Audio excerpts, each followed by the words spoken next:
They say that misfortunes come in waves. Last night, Van Gogh had a terrible dream.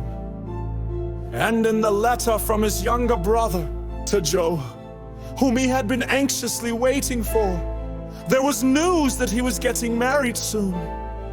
What brother in the world wouldn't be happy about his younger brother getting married? But this time, it was different. If his younger brother got married, the financial support he had been sending him could be cut off. It was obvious that his sister-in-law, who was in charge of the household, wouldn't be happy. To make matters worse, he got into a serious argument with Gogh, who had been living with Van Gogh. Gogh packed his bags and went to the inn, saying he would leave at this time. "Gogh, you ungrateful bastard! How much have I given you all this time?" Unable to bear the shock, Van Gogh cut off his own ear, wrapped it in tissue paper, and gave it to a prostitute in a brothel, telling her to keep it safe, causing her to be terrified. In the spring of 1890, when Van Gogh gave his newborn nephew the painting, Almond Blossoms, everyone was happy. The joy was short-lived, and Van Gogh soon committed suicide with a pistol. Perhaps because the brothers had a special bond while alive, Van Gogh's younger brother to Joe also died 6 months later.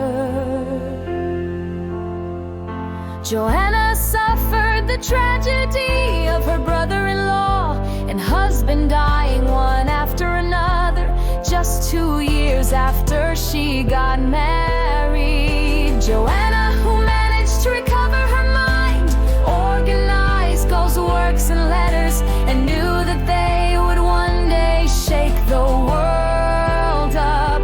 From then on, Johanna accepted it as her destiny to introduce Van Gogh's works to the world.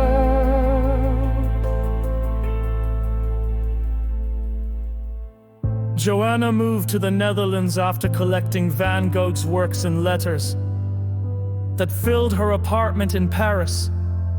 She took a boarding house in Bussum, a suburb of Amsterdam where artists lived and generously treated him. She placed Van Gogh's works on every wall in her house, spreading word of mouth. Johanna frequently held retrospectives of Van Gogh to introduce him to the world. Meanwhile, she knocked on the doors of critics. Isn't it true that sincerity can move heaven? Starting with a retrospective exhibition of Van Gogh at a famous gallery in 1890, she received praise from the press and critics at an invitational exhibition at the Stentelier, the best art museum in Amsterdam, in 1905.